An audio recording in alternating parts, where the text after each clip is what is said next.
কেউ যদি আপনার কাছে সাহায্য না চায় কিন্তু আপনি বুঝতে পারলেন যে তার সাহায্য প্রয়োজন, তাহলে নিজে থেকে যেচে গিয়ে তাকে সাহায্য করবেন না। সে যাই হোক, ভাই হোক, বোন হোক, বন্ধু হোক, সে যাই হোক, সাহায্য ততটুকু করবেন যতটুকু আপনার সামর্থ্য আছে এবং আপনার কাছে সাহায্য সে চাইবে। চাওয়ার আগে নিজে যেচেই কারো কাছে সাহায্য করবেন না। বিসমিল্লাহির রহমানির রহিম। আসসালামু আলাইকুম। কেমন আছেন সবাই? দেশ এবং দেশের বাইরে যে যেখান থেকে আমার এই ভিডিওটি দেখছেন, আশা করি সকলে ভালো আছেন, নিরাপদে আছেন। আমি বিথি বলছি আমার প্রাণের শহর ঢাকা থেকে। তো আজকে সকালবেলা থেকে আপনাদের সাথে ভিডিও শুরু করে দিলাম। এখন মেয়েকে নিয়ে স্কুলে যাচ্ছি। এখন বাজে সকাল 6:45।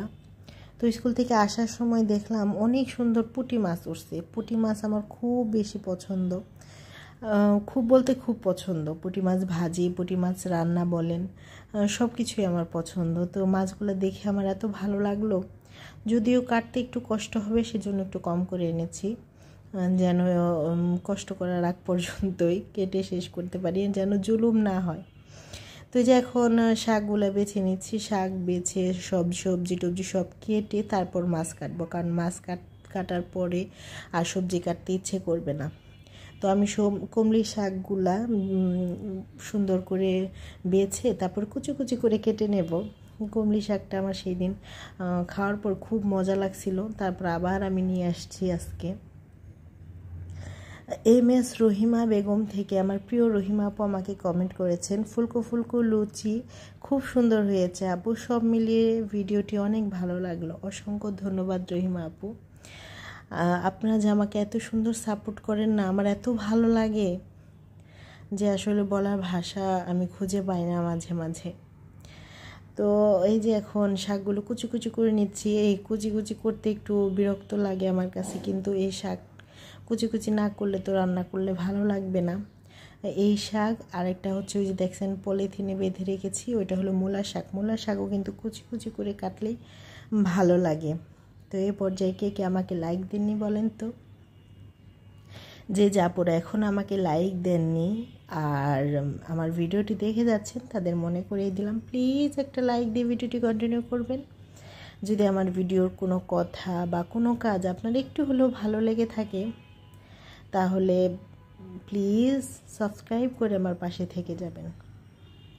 এই যে দেখেন তো এখন কী কাটছি, মূলা। এই জিনিসটা বিয়ের আগে আমার এত অপছন্দ ছিল, আমি নামই শুনতে পারতাম না, কিন্তু এখন নিজে কেটে বেছে ধুয়ে রান্না করি এবং সেটা মজা করে খাই। বিয়ের আগের আমি আর বিয়ের আগে পরের আমি কতটা পার্থক্য বলেন তো? বিয়ের আগে যেগুলো দেখে আমার ঘৃণা লাগতো, খাওয়ার জিনিস না, এমনি যে কোনো জিনিস ময়লা টয়লা দেখলে, পোকা টোকা দেখলে প্রচুর ঘৃণা লাগতো, সে আমি এখন এই ময়লা টয়লা সব কিছু নিজেই পরিষ্কার করি। আমি মাঝে মাঝে নিজের কাজকর্ম দেখে নিজেই অবাক হই। এই যে মাছ, এই মাছ কাটতে আমার এত বিরক্ত লাগতো। বিয়ের আগে আম্মু যদি বলতো একটু হেল্প করার জন্য, কখনোই গেতাম না। এই মাছ ধরতামই না, গন্ধ আসতো, যে আম্মুরা বলতাম মাছ ধরলেই গন্ধ আসে হাত দিয়ে। আর সে আমি এখন মাছ কেটে বেছে ধুয়ে পরিষ্কার করে নিই। কতটা বদলে গেছি তাই না? কিন্তু বিশ্বাস করেন এই জীবনটা আমার কাছে খুব ভালো লাগে। বিয়ের আগের জীবন যে খারাপ লাগতো তা না, বিয়ের আগের জীবন আমার খুব পছন্দ ছিল, সেটা তো অতীত হয়ে গেছে। কিন্তু এই যে এখন যে কাজ করি, সব কিছু করি, এগুলো আমার খুব ভালোবাসার জিনিস। তো নিজের কাজ নিজে করতে আমার খুব ভালো লাগে। তো যে মাছ কাটি আর একটা সুন্দর প্রিয় আপুর কমেন্ট পড়ে নিই। সাবিনা আবুল হকের, আমার প্রিয় সাবিনা আপু আমাকে কমেন্ট করেছে, আসসালামু আলাইকুম আপু, দুনিয়ার মানুষগুলো জেনে কি হয়ে গেছে, দুনিয়ার মানুষগুলো যেন কি হয়ে গেছে, আল্লাহ সবাইকে ইমান মজবুত করে। আপু খুব ভালো লাগলো। সাবিনা আপু আপনাকে অসংখ্য ধন্যবাদ। এই আপুটা আমাকে প্রতিনিয়ত এত সুন্দর সাপোর্ট করে সেই প্রথম থেকে। তো আপুর জন্য অনেক অনেক ভালোবাসা।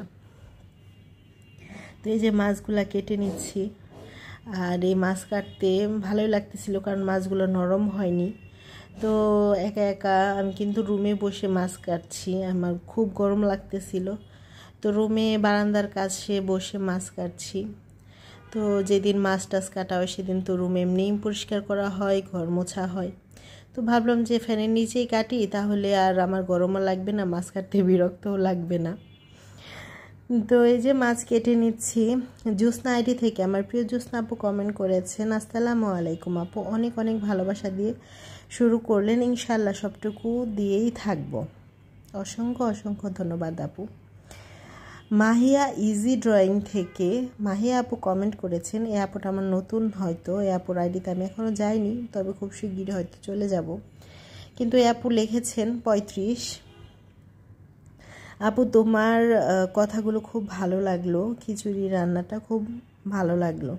মাহিয়া আপু, আপনি যে ফার্স্টে 35 লিখেছেন, সম্ভবত এটা আপনার লাইক দিয়েছেন 35 নাম্বার, সেটা আমাকে জানিয়ে দিয়েছেন। আপু এই নাম্বারটা কখনো উল্লেখ করেন না প্লিজ আপু, এইটা আসলে আপনাকে বোঝানোর জন্য আপনাকে বললাম।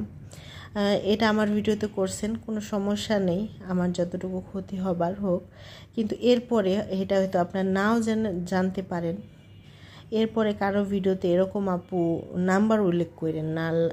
ভালোবাসা দিয়েছি, লাইক দিলাম, তারপর সাবস্ক্রাইব করে বন্ধু হলাম, এইগুলো আপু কারো কমেন্টে গিয়ে বলবেন না। আপনি সুন্দর একটা গঠনমূলক কমেন্ট করবেন, সে নিজে থেকেই বুঝে যাবে যে আপনি তার ভিডিওগুলো দেখছেন, সুন্দর কমেন্ট করছেন, সে আপনার কাছে দ্রুত চলে যাবে। নাম্বারটা দিলে আমার চ্যানেলেরও ক্ষতি, আপনার চ্যানেলেরও ক্ষতি। আপু এই আজকের কথা যদি আপনি শুনে থাকেন, মাহিয়া আপু, কাউকে নাম্বার দিয়েন না। তো এই যে আমি মাছগুলাকে হলুদ মরিচ লবণ দিয়ে সুন্দর করে মাখিয়ে রাখলাম। তো আজকে আমি মূলা দিয়ে এই ছোটো পুঁটি রান্না করব। তো তেলের মধ্যে পেঁয়াজ কাঁচামরিচ দিলাম, একটু বাটা মশলা দিলাম, দেবো আর কি। পেঁয়াজ ভাজা ভাজা হইতে গেলে, হওয়া শেষ হয়ে গেলে এই যে এখন দিয়ে দিলাম। আমি তেলের মধ্যে বাটা মশলা দিয়ে এর আগের ভিডিওতেও বলেছি, দেখেন না যে মূলা খাইতাম না, সেই মূলা এখন কত মজা করে খাই। আসলে বিয়ের আগে আর বিয়ের পরে একটা মেয়ের অনেক কিছু চেঞ্জ হয়ে যায়, যা এখন আস্তে আস্তে উপলব্ধি করছি। বিয়ের আগে মানে কোনো কাজে ধরতাম না, তবু মা কত ভালোবাসতো, কত আদর করতো। আর এখন একটা কাজ যদি না হয় নিজের কাছে বিরক্ত লাগে, আর অন্যের কথা কি বলবো। তো আমি মশলাটাকে সুন্দর করে কষিয়ে তারপরে যে মূলা দিয়ে দিলাম। মাছটা আমি একটু পরেই দিব, মানে শুরুতেই দিলাম না। মূলাটা হালকা সিদ্ধ হয়ে নিক, আমি ভাপ দিয়ে মূলাটার পানি ফালিয়ে দিলাম না, কারণ এই মূলাটা খেতে এতটাও গন্ধ না, গন্ধ থাকলে হয়তো ভাপ দিয়ে পানিটা ফেলে দিতাম।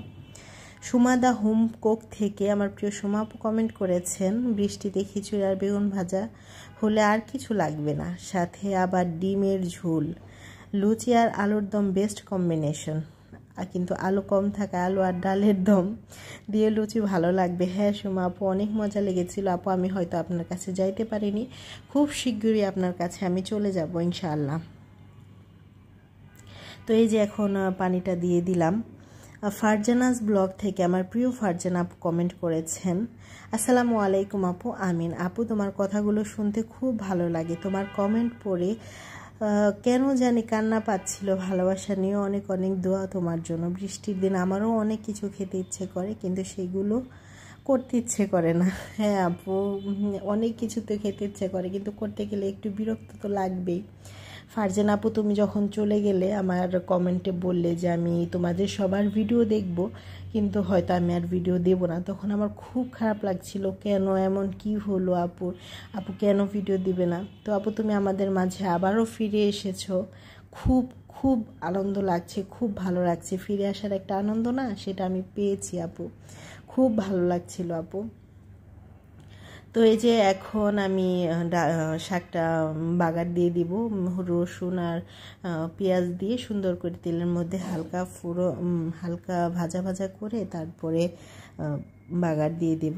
তো দিবা আজান মম থেকে আমার প্রিয় দিবা আপু কমেন্ট করেছে, বিথে আপু ভালো নেই, অসুস্থ, ভালোবাসা দিয়ে দেখা শুরু করেছি। খিচুড়ি বেগুন ভাজা করে নিয়েছো আর সাথে দুধ চা, আমার খুব পছন্দ। দেবা আপু, আপনাকে অসংখ্য ধন্যবাদ, আর দোয়া করি আল্লাহ আপনাকে তাড়াতাড়ি সুস্থতা দান করুন। তো আজকের ভিডিওটা আর বড় হবে না, সবাই ভালো থাকবেন, আমার জন্য দোয়া করবেন, আর সবাই নিরাপদে থাকার চেষ্টা করবেন। এই গরমে বেশি বেশি পানি কিংবা শরবত খাবেন। আল্লাহ হাফেজ। আসসালামু আলাইকুম।